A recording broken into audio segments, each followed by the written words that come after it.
MA Electrical signing on. Yan. So mag-install tayo ng water heater. Yan. Habit na yung water line niya. Hot and cold. So yung electrical natin, kailangan pag magkakabit kayo ng water heater, importante may grounding. Yan. Grounding. Always 3 wires. Mga master.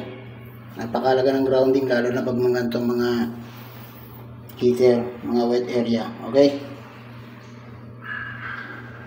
Signing off. Alright, MA Electrical signing on. So, yeah master, kabit tayo ng heater. So, advice ko lang, kanya-kanya namang idea to eh.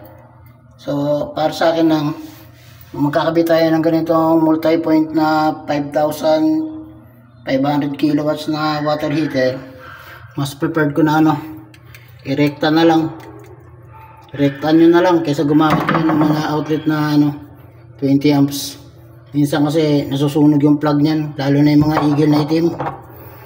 Naluluto yan pag sobrang init. So, kanya-kanya yung opinion. Para sa akin, yan, direkta ko na lang. Iwas init ng plug. Burnout. So, okay. Right, MA Electrical. Yan. So, nakikita natin yung water heater. Yan.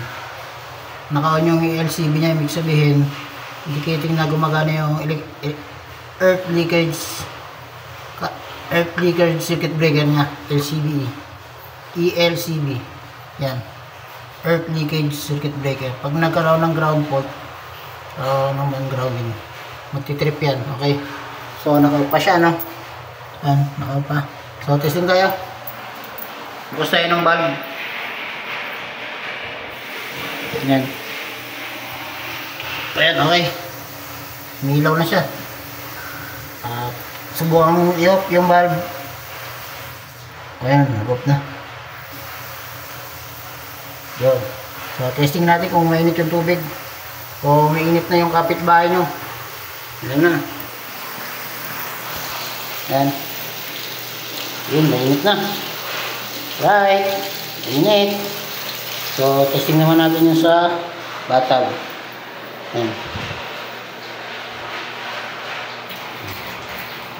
Pakaliwa. Ayan, mainit. Alright, mainit. So, lipat na. Saka kabila. Ayan. Dito na lang titimplahin yan. Kung maghahalo yung hot and cold niya, titimplahin niya na lang dito yung init ng tubig. So, okay. Alright. Okay. Naka-off na siya. Wala nang gumaganang valve. So, pag wala nang gumaganang valve, dapat naka-off yung power. Okay. MA Electrical signing off.